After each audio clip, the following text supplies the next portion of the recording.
Now we are truly live, Celi. And yes, millisecond. It's so lovely to have you here. We were talking about us being in, uncomfortable. You in Greece, not in your usual office in back in the US. I'm not in a room that I ever used.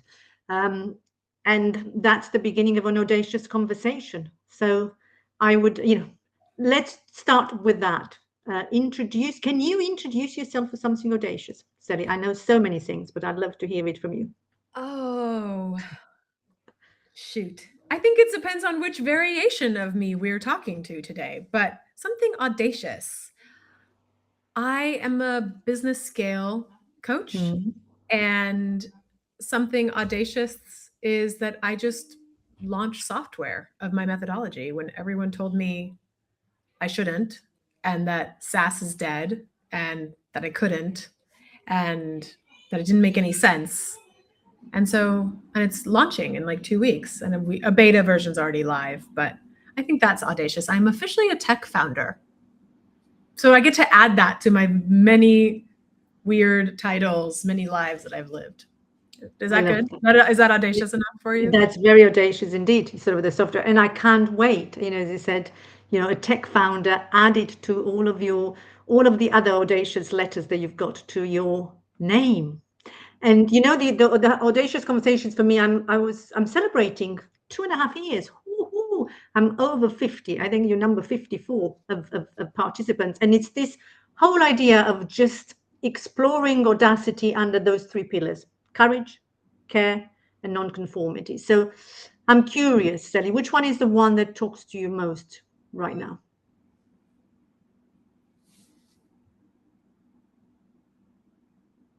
I think nonconformity right Mm, now in this mm, moment.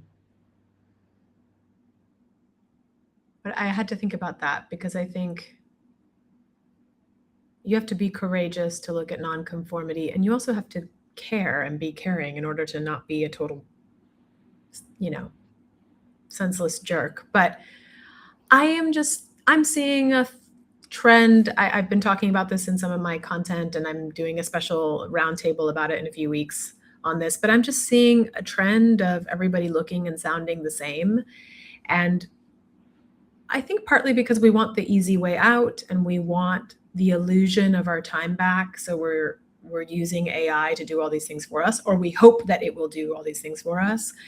And I think it's creating a sense of conformity, and that I'm not worried about AI taking people's jobs. I'm not scared of AI, but I do notice how it's like quieting mm. some people's fire. It's quieting a passion. It's quieting the sense of someone in their writing or in their content or how they show up even. And so I'm really like, what is everything the opposite of that? Well, it's like get louder on who I am and double down on what I know to be true, and also have care and courage Mm. to look at the world is changing and the world will change, and also not have blinders on, right? But that one I think speaks to me right now. Hmm. And it's interesting, of course. I mean, I'm sure all, and I know you as a non-conformist. That's what I know of you, which is interesting. This is what we were talking just before we came live in terms of you.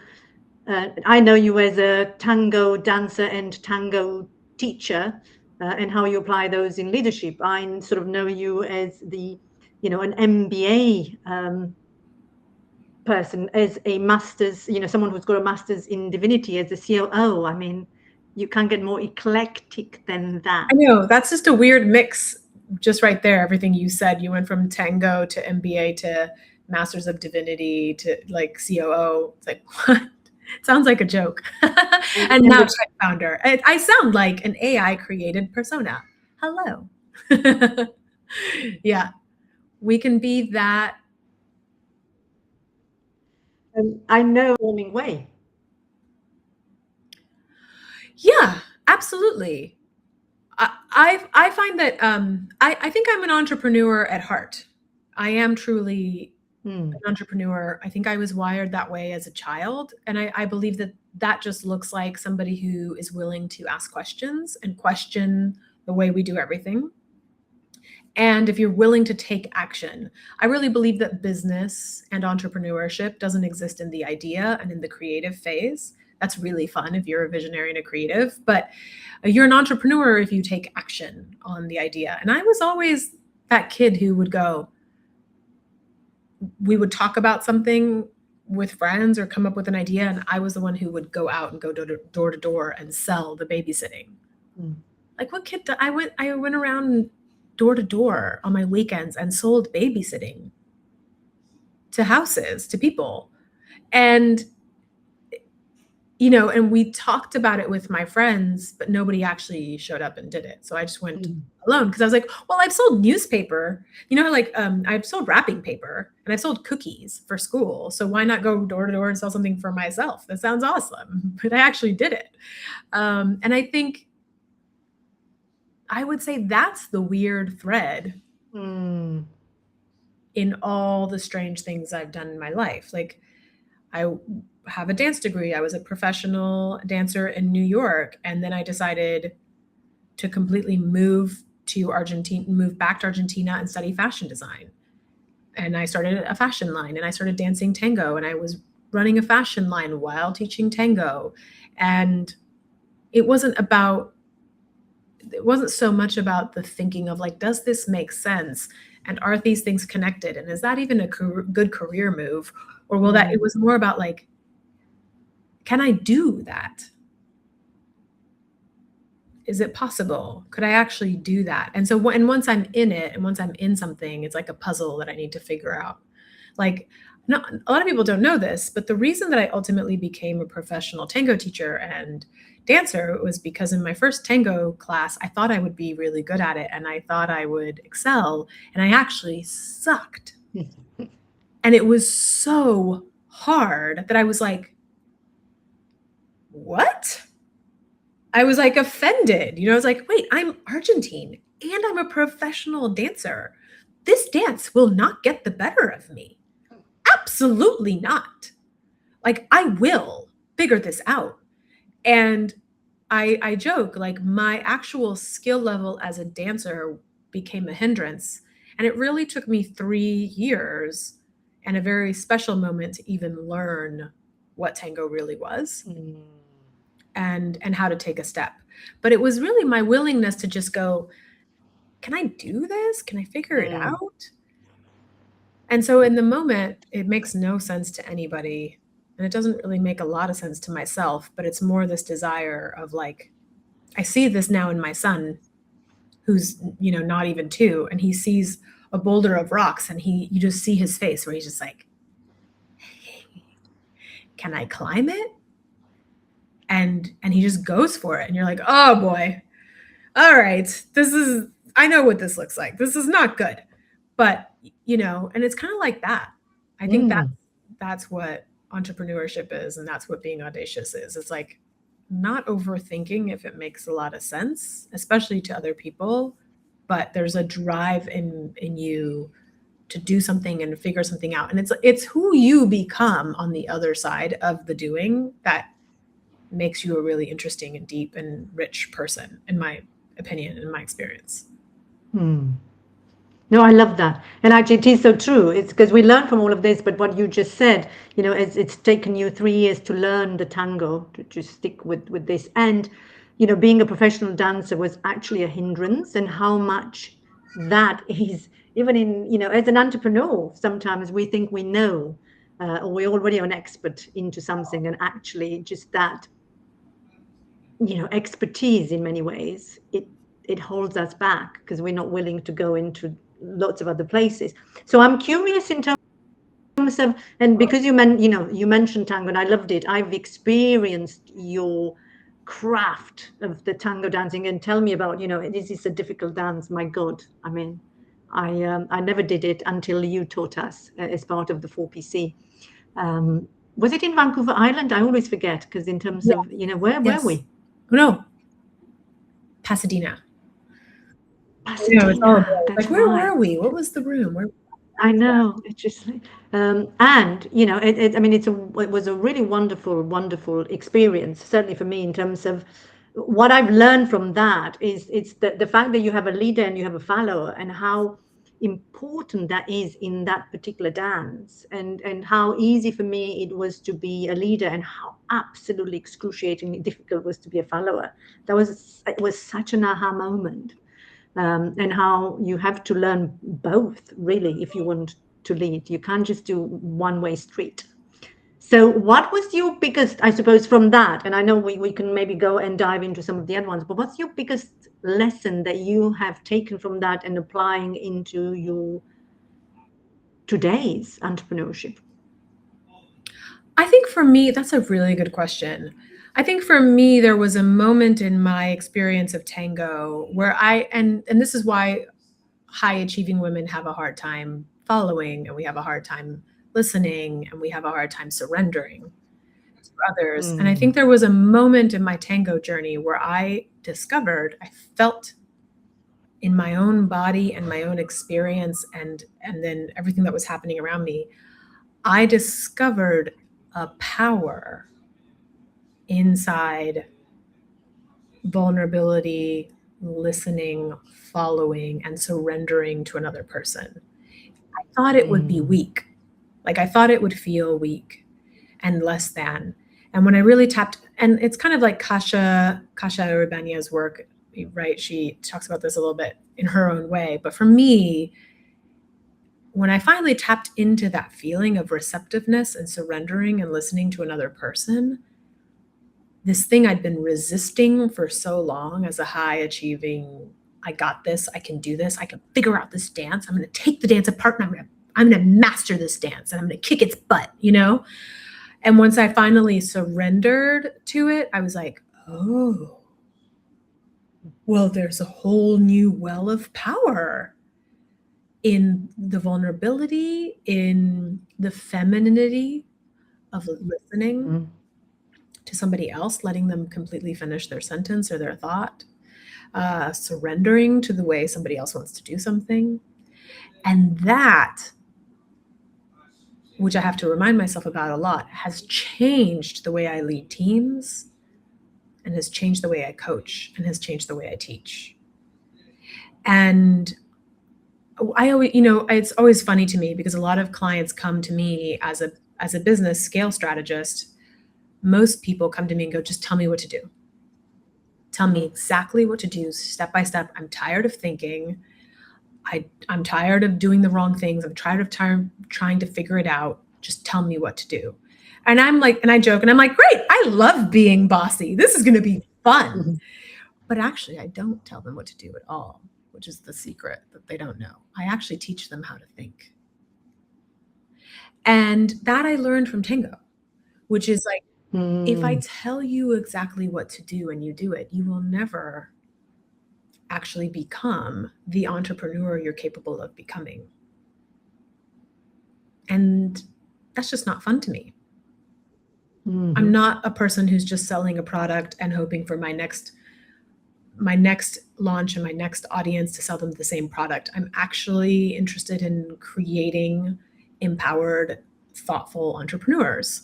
So I'm like, sure. I'm going to tell you exactly what to do.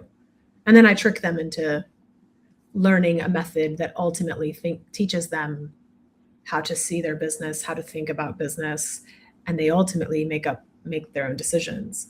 And so I also, when a client, this happens to me all the time, I don't know if it happens to you, when a client is really insistent on doing something that I don't agree with or I don't think is the move, I very clearly go, okay, let's try it your way.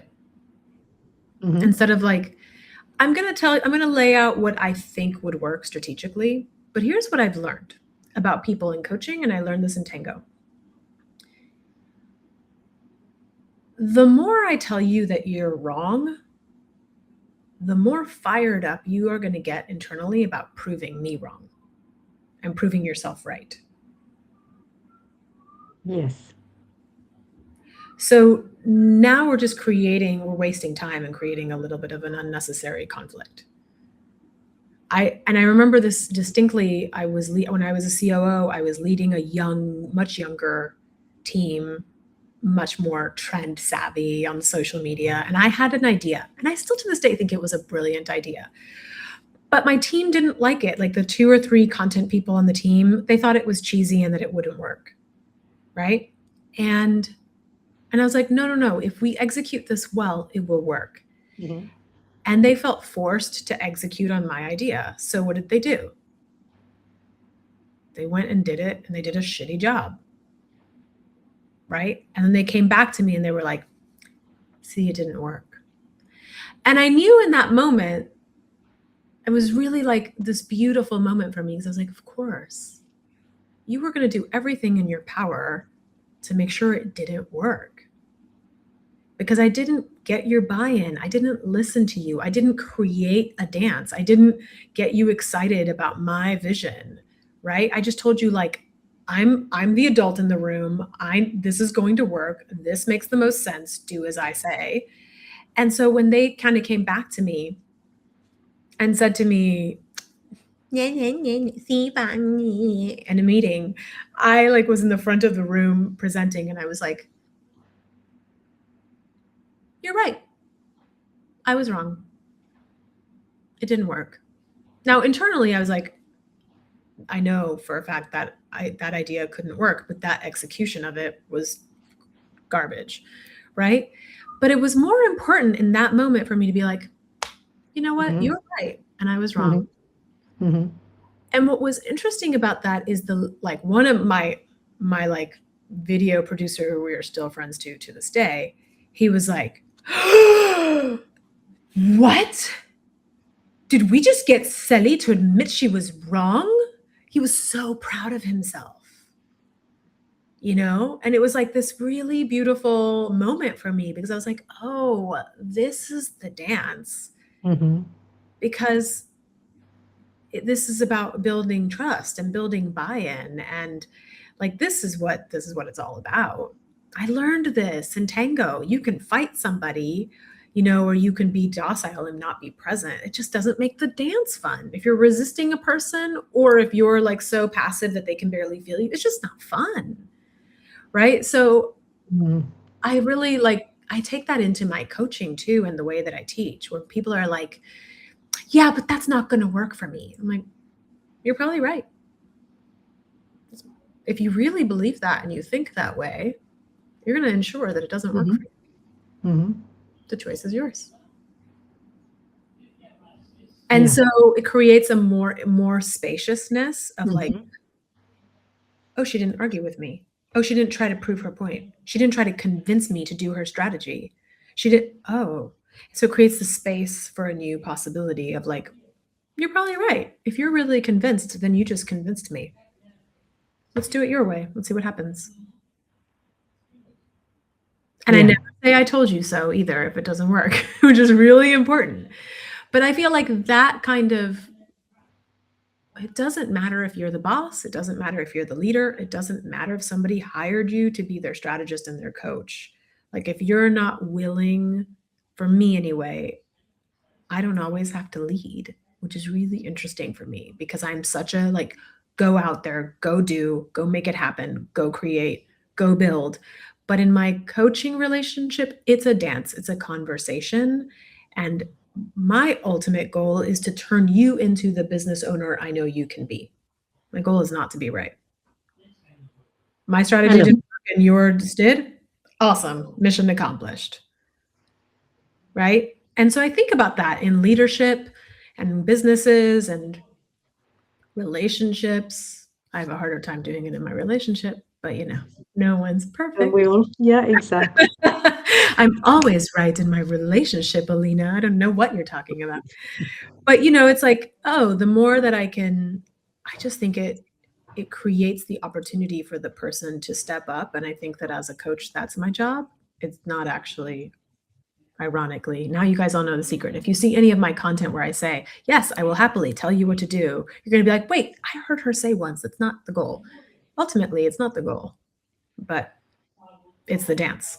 But you're right. It is a dance. And I love the dance metaphor anyway, because I mean, when you can do both, and you can enjoy both sides, and you can just switch. Now I'm the leader, now I'm the follower, now I'm going to tell you what to do, now I'm going to listen to you. That's a real, I mean, that is the real mastery. When you Yeah. master, and it's only taken you 3 years, to No, no, master no, no. that. It took me 3 years to really go, oh God, I just wasted 3 years. I've been doing this all wrong. And then it took me probably 10 years really to master tango. But 3 years where I had a moment where I was like, oh my God. Because I was doing the dance trying to be right. Right? I was approaching the dance of like, I'm a dancer. Don't tell me how to stand on my leg or whatever. Don't tell me how to take a step. Right? So I had an experience 3 years in where I actually got to dance with another woman and I got to lead. Mm. And I felt what it felt like for a follower to actually follow. And I got full body chills and I started crying. And this woman was just like, you are the best leader in this room. You're better than all the men. And I was like, I know. I was like, that's the problem. Because I realized in that moment, I was like, don't know how to follow. I don't know how to listen. I don't know how to give somebody else space. Mm. And that comes from a lifetime of, I think, as a woman, trying to prove yourself and trying to outwork everyone and outworking all the men on the team, right? Like, and then before you know it, you've lost the ability to surrender, to soften, to listen, to go, sure, let's try it that way. I could be wrong. Like, right? So I had that moment where I was like, oh my God, I've been approaching this whole thing backwards. And I was literally like dumbfounded. I was like, can we do that again? Do that again. Do that again. And she was just like, what is going on? Like this lady, she was so adorable. She was just like, sure. Like what? And I was like, can you hug me like that again? I need to feel that again. Do that again. Let's do that again. And I just like practiced. I was like, what does it feel like to have somebody totally let me lead, totally trust me? Like, what would it feel like if I did that for somebody else? And I was like, oh shit, I don't know how to do that.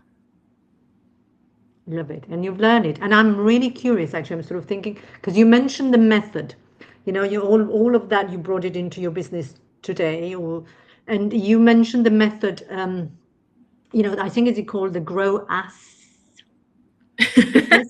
The grown ass business. Tell me more. What is that all about? So the method is basically, it's ultimately based on, I think you mentioned this earlier, but the concept is, what I've seen in people is that we all have a set of strengths and that we bring that into our businesses, right? So if you come from corporate or you've had some experience as an employee and then you decide to become your own coach or consultant or start a business, you bring to the table a certain skill set. And that's amazing. And you're great. And you're super expert. And those skills will build a certain type of business. And at a certain point, you will feel tapped out. So you will either reach a revenue capacity, like you'll reach a revenue ceiling, right? And go, why am I every year hitting this number and I can't seem to get past it? I guess it's my number. Or you'll hit a capacity ceiling, or you'll be like, God, every year I'm burnt out and exhausted. Every year I made the money, but I hate my life, or, because you're approaching business, which in itself is a language and a game, and you're only bringing to the table your skill set, which are great, but you're expecting yourself to be able to fix this whole series of events and series of departments with just your one skill set. And so what happens is we learn piece here. We take this course, we work with this coach, we did this lead magnet, we do this thing, and we try to piecemeal, instead of actually learning a method that teaches you the game, try to piecemeal our business together. And so then we kind of have a Frankenstein business, and we're kind of like, walking around like little robots with like all the pieces jingling off of us. And so the method is based on this concept of, there are 6 growth engines. in business. So to understand the game of business, every business has these 6 growth engines. They live in these 6 departments. I've named them cute C-suite names because it's easy for everybody to understand. The CEO, the CFO, the CMO, the CRO, the COO, and then what I call the CYO, which is the Chief You Officer, which is your mindset and your mental state and how you approach the other 5. And so what ultimately happens is we go through this methodically and learn what's in each engine. Because when you learn the full game of business, you can start to see for yourself. I don't have to tell you, which is the beautiful thing. You're going to notice for yourself, like, oh, like that moment that I had where I was like, I don't know how to do that. Everybody in my programs has that moment where they're like, oh, I don't look at that at all. Or like, oh God, I never do that. Or I don't know how to do that, so I don't touch it. And for everyone, that moment lives in a different engine. And so what's really cool about it is we just go through it in this like methodical, every piece builds on the last. And when you see that you're actually building a pyramid where every piece is important and you start to go, oh, but I'm missing this block here and this block here. I'm actually building a tower of Jenga. Oh, now I see why I'm maxed out or at capacity or overwhelmed or at the same revenue every year. Because I keep trying to build this Jenga tower. So that's the Grown-Ass business is based on this 6 growth engines and this concept of like, there's nothing wrong with you. You're not missing anything. You actually don't need another certification. You don't need another degree. You don't need another course. And you don't really need another coach. You can get coached because like we love getting better and seeing our blind spots. But you do need to understand the game of business. And you do need to understand those pieces. And my goal is to just go, here you go.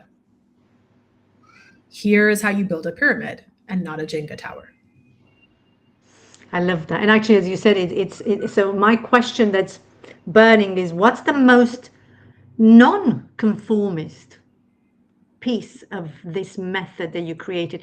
And, I was sort of thinking, maybe that you found or one of your clients found, in terms of, what is it?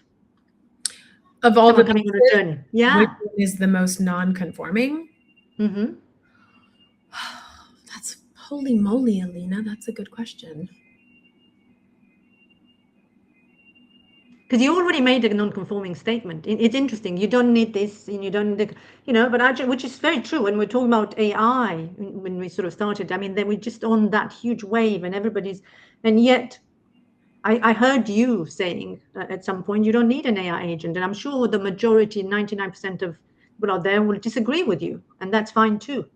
Oh yeah, I as a person who loves AI and loves tech, I strongly believe you don't need an AI agent. Yeah, I mean, I think that would be my non-conforming position right now. I think the most non-conforming thing of the method, it's like the other day I was giving a workshop on just the CFO engine. And we were all talking about the people who decided to come and were in the room.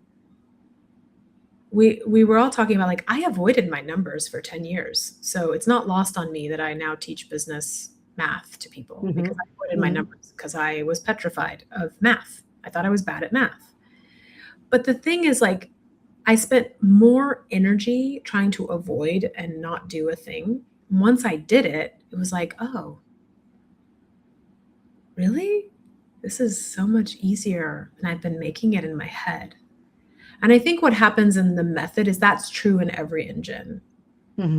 Even marketing, which we all overcomplicate and overdo and just often get it wrong. But I think every step of the way, it's like, that's it? Really? I don't need an AI agent. I don't need to pay this much for PR. I don't need to do like, that's what I think is really fun, is that in every engine, there's that moment where it's like, oh, right. I need to have a vision written down so that my audience and my clients and my team know where we're going.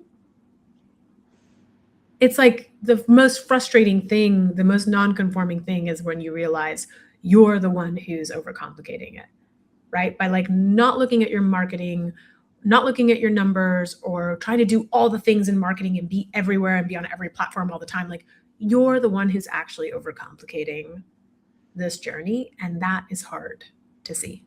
Tell me about it. I mean, I loved, when you were piloting it, and I know I'm squirming here in my seat and thinking, oh, Celi, I know, which one of those sort of engines is like the one I'm resisting most. And I know it's time for me to consider, seriously going through that. But for the audience, for anybody who's sort of listening, and I realize we could talk another hour, I'd love to hear you mentioning, but how can they explore that more with you? What's the path?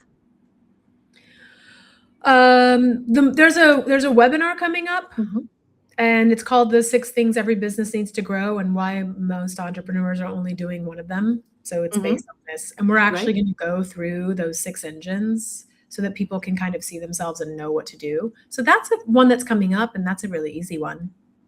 But we can put maybe a note, into the notes with a link to that. When is that coming? June 11th and June 25th. I'm doing it twice. Great. So mid-month this month. So it's coming in the next 2 weeks or so. Great. Yeah. And how else can people find you if they wanted to reach out to scale their businesses to explore one of these 6 engines? My personal website is celiarias.com, and then my software and group coaching programs live on our company name is called getscalepilot.com. Great. So, and just to, well, I mean, we'll put it all. I think we'll put it in. I mean, this is not a podcast with the podcast notes, but we'll put it into to LinkedIn, and also I think this episode will be uploaded onto YouTube, onto Audacious Alina YouTube. So hopefully a week or two. I don't know how long my marketing. Might have to have a conversation with my marketing officer. But just to sort of finish off, I suppose, what's the most audacious thing you're looking for, or you are excited about for the rest of the year? For you, Celi? I think the most audacious thing is being willing to go for more. I think this is really important. And I want to leave you with this because it was such a beautiful moment. Last week, I was having a conversation with a client, and he wasn't really setting clear financial goals. And so that got him into trouble. And I said, why are you not setting clear financial goals? Like, this stuff, your numbers. You're not one of my people who doesn't know numbers. And he was like, well, I guess deep down, there's a part of me that feels like if I don't hit the goals, then, am I a fool for even having written them down in the first place? Like, am I a fool for writing these bigger goals and these growth goals? Isn't it foolish of me if I haven't been able to do it yet? And I was like, isn't it foolish of you not to? And I think that the most audacious thing is going, yes, I could stay here, and I'm okay here, and I'm fine, and I'm comfortable, and I have a house, and right? Like, it's good. I have clothes, I have food, I have an adorable child. We're good. But what if there was more? What if you can learn tango? Exactly. Yeah, it's like, you would be foolish. I was like, you're a fool not to. Right? Yeah. Like, because if you don't set the bigger goal, you'll never hit the bigger goal, and you'll never become that person who did the thing. And so, like, you would be a fool to stay here and stay safe. Dare to dream big with Celi. And I love that. So really looking forward to seeing what's next for you. And I know we didn't get the chance to speak about your MBAs and the Masters of Divinity. So you're going to have to come back again. Those things. Yeah. I would have loved to, but for sure, to be repeated. So thank you for being, a great guest. And please, I will send the information for the webinars and look forward to seeing you very soon. See if I can end the stream.